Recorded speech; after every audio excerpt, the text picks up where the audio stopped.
जय श्री राम दोस्तों। हमारी आज की कहानी है माँ हो तो ऐसी। यमुना देवी जी कुर्सी पर बैठी हुई खिड़की के बाहर गार्डन में खेल रहे छोटे छोटे मासूम बच्चों को खेलते हुए देख रही थी। उनकी आंखों से ढुलकते हुए आंसू उनके गालों को भिगो रहे थे। दिल का दर्द आंखों से आंसू बनकर बह रहा था। आज पूरा 1 साल हो चुका था उनके पति किशोर लाल जी का देहांत हुए। आज ही के दिन उनकी दुनिया लुट गई थी। बिल्कुल सही थे किशोरी लाल जी। सब कुछ ठीक ठाक ही चल रहा था। एक दिन सुबह उठे, अपने सारे काम किए, फिर मैं उनके लिए चाय बनाकर लेकर आई और अचानक उनके सीने में तेज दर्द होने लगा और कुछ कहने सुनने का भी मौका नहीं मिला। बस 10 ही मिनट में सब कुछ खत्म हो गया। मेरी तो दुनिया ही उजड़ गई थी। घर पर ही उनकी गर्दन एक तरफ लुढ़क गई थी, लेकिन फिर भी हम जल्दी जल्दी उन्हें डॉक्टर के पास लेकर पहुंचे। डॉक्टर ने कहा अब इनमें कुछ नहीं बचा, आप इन्हें घर ले जाइए। हम इन्हें घर पर ले आए। मैं तो जैसे अपने होश ही खो बैठी थी। अचानक यह सब क्या हो गया, मुझे तो कुछ भी समझ में नहीं आ रहा था। एक ही पल में मेरी दुनिया उजड़ गई थी। दिल के हजारों टुकड़े हो चुके थे। मुझे सारी धरती हिलती हुई महसूस हो रही थी। मुझे आकाश नीचे गिरता हुआ दिखाई दे रहा था। मेरे पैर जमीन पर ही नहीं रखे जा रहे थे। चलने में मेरे पैर लड़खड़ा रहे थे। मुझे 2 लोगों ने पकड़ कर रखा हुआ था और वे मुझे लेकर चल रहे थे। मुझे ऐसा लग रहा था जैसे मेरे पैर जमीन पर घसीटते हुए जा रहे हों। बस 10 ही मिनट के अंदर ही मेरी दुनिया उजड़ गई। किशोरी लाल जी के जाने के बाद तो जैसे मेरी सुध ही खो गई थी। जहां बैठ जाती बस वहीं बैठी रहती घंटों तक। बालों में तेल डाले पता नहीं कितने दिन बीत गए थे। मैंने कभी सपने में भी नहीं सोचा था कि मुझे किशोरी लाल जी के बिना जीना पड़ेगा। उनके बिना यह जीवन इतना दुखदाई होता है, मैंने कभी कल्पना भी नहीं की थी। उनके होते हुए मुझे कोई टेंशन नहीं थी। वे मेरी हर चीज का ध्यान रखते थे, घर की हर जरूरत का ध्यान रखते थे। अब अकेले सूने कमरे में मैं अकेली बैठी रहती हूँ। यमुना देवी यह सब खिड़की पर बैठी सोच ही रही थी कि तभी उनकी बड़ी बहू आई और उनसे कहने लगी, माँ जी खाना बन गया है, खाना खा लीजिए। यमुना देवी जी खाना खाने के लिए बाहर गई तो देखा हॉल में 2 सूखी रोटी और सूखी सब्जी रखी हुई थी। जब किशोरी लाल जी जिंदा थे तब सब्जी के साथ दाल भी जरूर बनती थी। दाल के साथ थोड़े से चावल लेना भी उन्हें बहुत पसंद था और दही खाने का तो उन्हें बहुत ही शौक था। थाली में जब तक दही न हो वह खाना नहीं खाते थे और सूखी रोटी तो वे हाथ तक नहीं लगाते थे। आज थाली से सब कुछ गायब हो चुका था क्योंकि सब कुछ बच्चों के हाथ में जो आ गया था। यमुना जी के 2 बेटे हैं, उनके कोई बेटी नहीं है। उनके बेटे उनके साथ ही रहते हैं। दोनों बेटों की शादी हो चुकी है। दोनों बेटों के पास एक एक बेटा है। यमुना देवी जी के बड़े बेटे का नाम राहुल और छोटे बेटे का नाम नीरज है। उनके दोनों ही बेटे जॉब करते हैं। सुबह को जाते हैं और शाम को घर लौटते हैं। दोनों बेटों की रसोई अलग अलग होती है। एक दोपहर को खाना देती है, एक बहू शाम को खाना देती है। दोनों बहुएं यमुना देवी जी को कुछ नहीं कहती। दोनों बेटे भी यमुना देवी जी को कुछ नहीं कहते। वह ऑफिस से आते ही सीधे अपने कमरे में चले जाते हैं। जब भी ऑफिस से आते हैं उनके हाथों में कुछ ना कुछ सामान जरूर होता है जिसे लेकर वे सीधे अपने कमरे में चले जाते हैं। दोनों बहुएं भी कभी भी सास के पास 2 पल के लिए भी नहीं बैठती। उनसे उनकी राजी खुशी पूछना तो बहुत दूर की बात है। हमेशा अपने कमरे में ही घुसी रहती हैं और हमेशा अपने फोन पर ही व्यस्त रहती हैं। जरूरत के वक्त भी कमरे से बाहर नहीं निकलती हैं। दोनों ही बेटे खाने पीने का सामान छुपा छुपा कर घर पर लाते हैं। बूढ़ी माँ इसी आस में बैठी रहती है कि बच्चे 2 पल बैठ के बात करेंगे, लेकिन मन ही मन यही आस निराशा में बदल जाती है। दोनों बेटे अपनी माँ और एक दूसरे से छिपा कर खाना खाते हैं। वे दोनों एक दूसरे को नहीं दिखाना चाहते कि वे क्या खा पी रहे हैं। माँ के हिस्से में 2 सूखी रोटी और सब्जी ही आती है। कोई सा भी बेटा बहू कुछ कह लेता तो गम नहीं होता। बिना कुछ कहे यह वह सब कुछ करते हैं जो इन्हें करना होता है। वही बात है, कुछ कह कर तो आदमी पकड़ा जाता है, बिना कहे कौन पकड़ा जाएगा। किसी को अगर कुछ करना है तो बिना कहे ही वह सब कुछ कर सकता है। वह 2 सूखी रोटी और सब्जी खाकर यमुना देवी जी अपने कमरे में आ जाती हैं। पता नहीं क्यों आज उन्हें बहुत रोना आ रहा था। बच्चे कुछ कहते भी नहीं और ना कहकर भी सब कुछ कह देते हैं।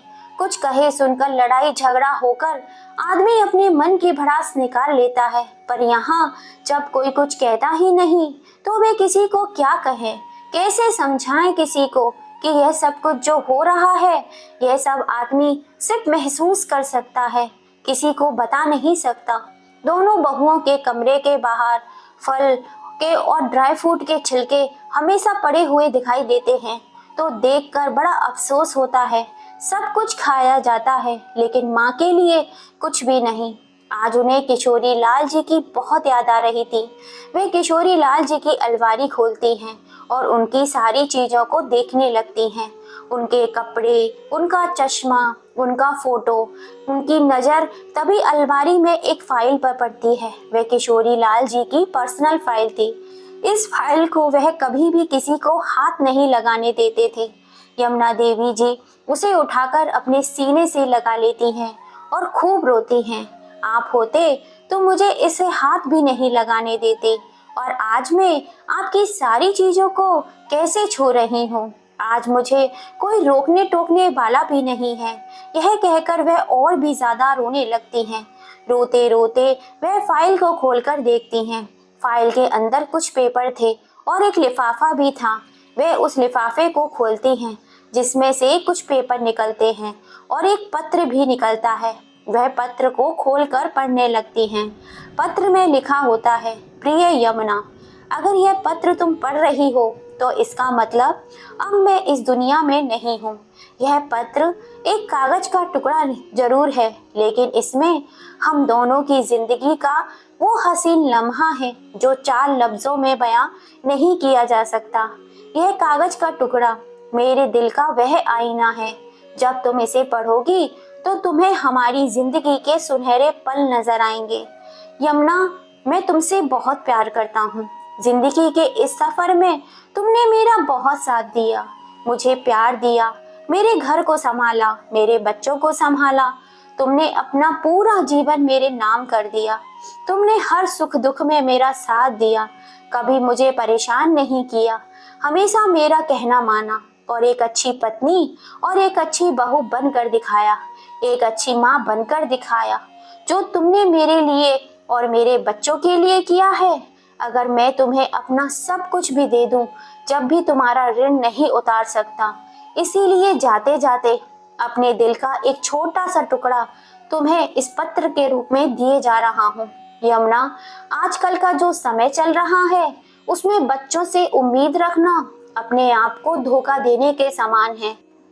अगर मैं जिंदा रहा तो सब कुछ मैं देख लूंगा, लेकिन अगर मैं तुमसे पहले चला गया और हो सकता है मेरे जाने के बाद बच्चे तुम्हारा ध्यान ना रखें, लेकिन अगर उन्होंने ऐसा नहीं किया तो तुम्हारा क्या होगा। इसीलिए बच्चों को सभी बातें बताना जरूरी नहीं है। गांव में हमारी जमीन थी, इसके बारे में मैंने बच्चों को कभी नहीं बताया। यह बेचकर मैंने एक प्लॉट ले लिया था। वह प्लॉट मैंने तुम्हारे नाम पर लिया था। उसके पेपर तुम्हें इस पत्र के साथ मिल जाएंगे। मेरे जाने के बाद अगर बच्चे तुम्हारा सही से ध्यान रखें तो वह प्लॉट तुम बच्चों को दे देना, और अगर बच्चे तुम्हारा ध्यान ना रखें तो उस प्लॉट को बच्चों को मत देना। उस प्लॉट को बेचकर तुम अपना खर्चा आराम से चला सकती हो। मेरे जाने के बाद तुम्हें डरने की या घबराने की और रोने की तो बिल्कुल भी ज़रूरत नहीं है। मैं इस दुनिया में ना होकर भी हमेशा तुम्हारे साथ ही रहूँगा। जो औरत इस दुनिया में बच्चों को पैदा करके ला सकती है वे कुछ भी कर सकती है। तुम अपने को कभी कमज़ोर मत समझना। हिम्मत से काम लेना और अपने जीवन को जीने की नई राह तलाश करना। तुम सभी कुछ कर सकती हो यमुना। जब तुम बच्चों को पाल पोस कर बड़ा कर सकती हो तो दुनिया का हर काम कर सकती हो। मुझे पता है इस पत्र को पढ़ते पढ़ते हुए भी तुम रो रही होंगी। रोना मत यमुना, अपने आंसू पोंछो और जो साहस मेरे जाने से चला गया है उस साहस को वापस लेकर आओ और अपना जीवन सही तरीके से जियो। कभी मेरी आत्मा को शांति मिलेगी। मैं हमेशा तुम्हारे साथ ही हूँ यमुना। पत्र पढ़कर यमुना जी उस पत्र को अपने सीने से लगा लेती हैं और तेजी से रोने लगती हैं। बहुत रोने के बाद यमुना जी अपने आंसुओं को साफ करती हैं। उन्हें अपने अंदर एक नई ऊर्जा का संचार महसूस हो रहा था। उन्हें ऐसा लग रहा था कि जैसे उनके अंदर बहुत साहस और हिम्मत आ गई हो। यमुना देवी जी प्लॉट के पेपर को संभाल कर रख लेती हैं। अगले दिन यमुना देवी अपने भाई के घर जाती हैं जो कि पेशे से एक वकील हैं। अपने भाई को उन प्लॉट के पेपर दिखाती हैं। वह पेपर बिल्कुल सही थे। मेरे भाई के साथ मिलकर उसे प्लॉट को देख कर आती हैं। उस प्लॉट की कीमत अब करोड़ों में थी और प्लॉट भी काफी बड़ा था। यमुना देवी जी अपने भाई से सलाह मशवरा करती हैं। यमुना देवी जी के भाई सलाह देते हैं कि इसमें से थोड़ा सा प्लॉट बेचकर आप इस प्लॉट पर नीचे दुकान बनवा सकती हैं और ऊपर घर बनवा सकती हैं। दुकान किराए पर चढ़ा जाएंगी, उसके किराए से आपका जीवन निर्वाह अच्छे से हो जाएगा। यमुना देवी जी को यह बात जच जाती है। उसके बाद यमुना देवी जी अपने घर वापस चली आती हैं। यमुना देवी जी के अंदर अब बहुत साहस आ गया था। उन्हें अब बिल्कुल भी डर नहीं लग रहा था। उनके पति ने इस दुनिया के जाने के बाद भी बहुत हिम्मत दे दी थी। यमुना देवी जी अपने दोनों बेटों को बुलाती हैं।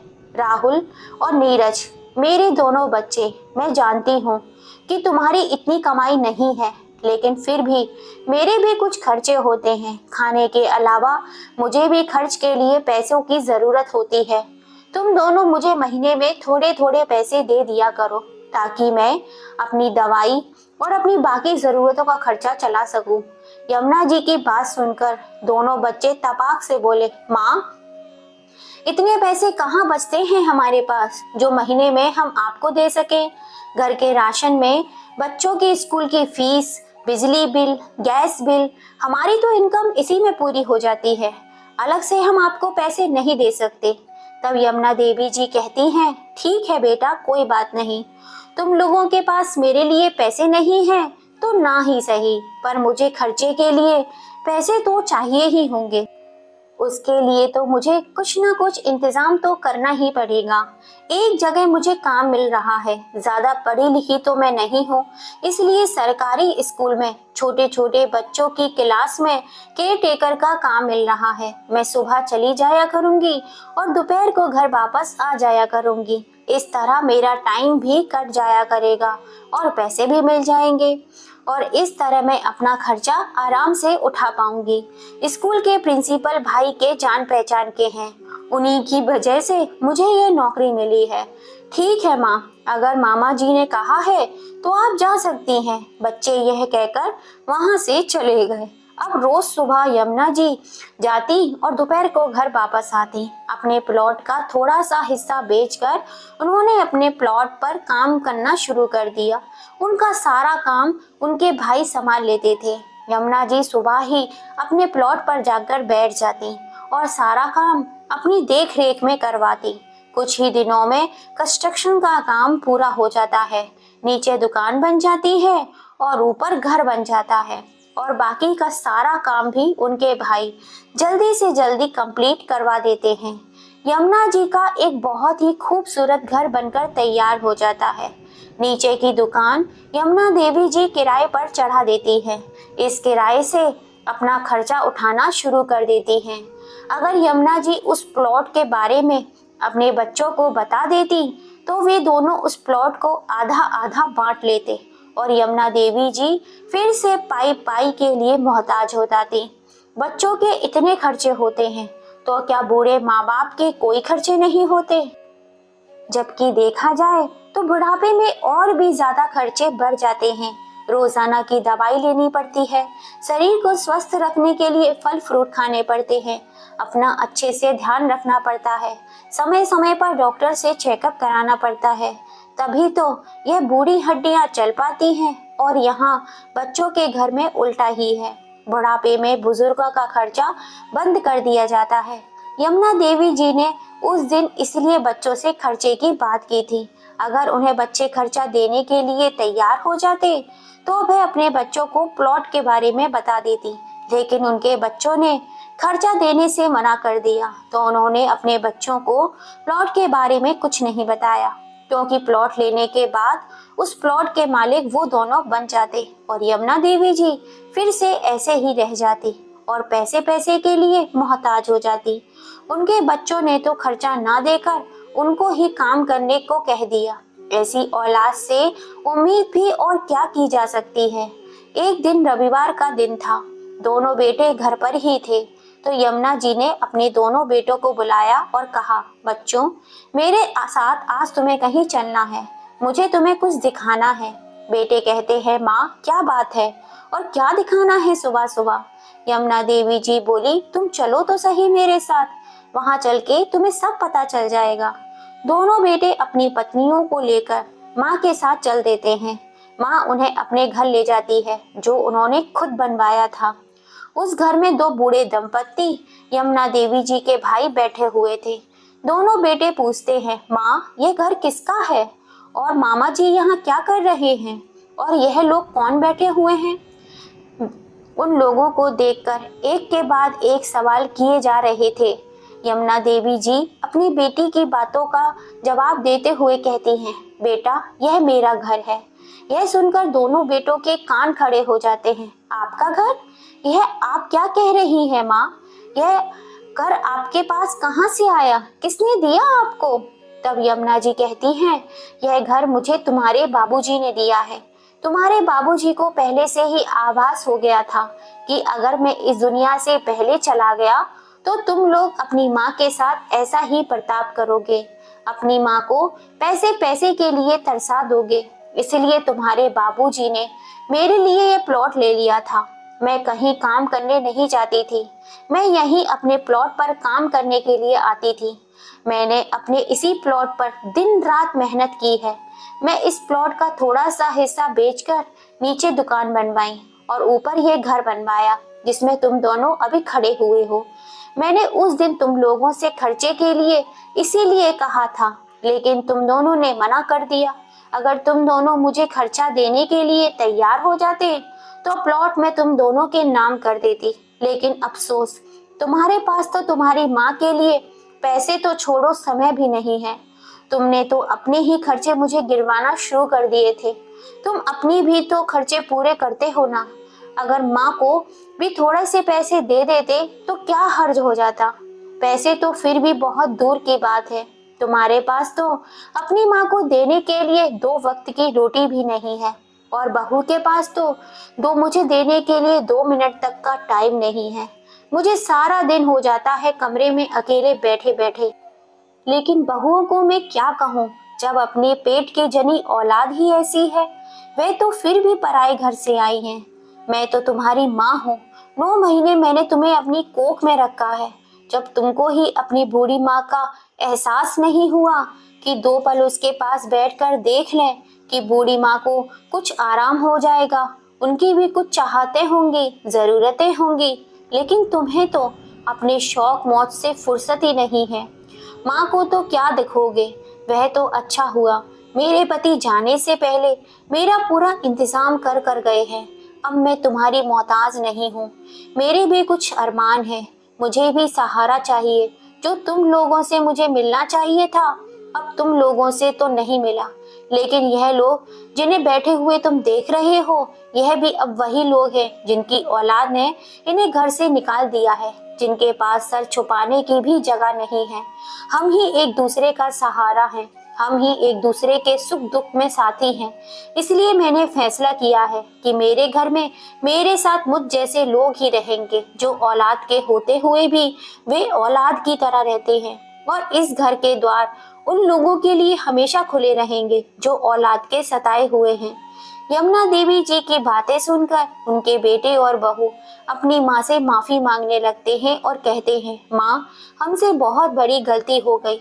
हम अपनी जिंदगी में इतने व्यस्त हो गए कि हम भूल गए थे कि हमारी एक माँ भी है जिसने हमें ये जीवन दान दिया है। और अपनी माँ को अपने साथ रहने के लिए जिद करने लगे। लेकिन यमुना देवी जी ने कहा, मेरे बच्चों, मुझे तुमसे अब कोई शिकायत नहीं है। मैंने तुम्हें माफ कर दिया। तुम अपने जहां में खुश रहो, मैं अपने जहान में खुश रहूंगी। मेरी अब इस संसार में जितनी भी सांसें बची हैं, मैं यही लेना चाहती हूँ। इन्हीं लोगों के साथ अपने दिन गुजारना चाहती हूँ। यमुना जी की बातें सुनकर वहां बैठे बूढ़े दंपत्ति और यमुना देवी जी के बच्चों की आंखों में आंसू आ गए। और यमुना देवी जी के भाई बोलते हैं, मैं अपनी बहन के इस फैसले का सम्मान करता हूँ। मेरी बहन ने जो किया है वह काबिले तारीफ है। इस बात पर वहां जमा सभी लोग यमुना देवी जी का जोरदार तालियों से सम्मान करते हैं।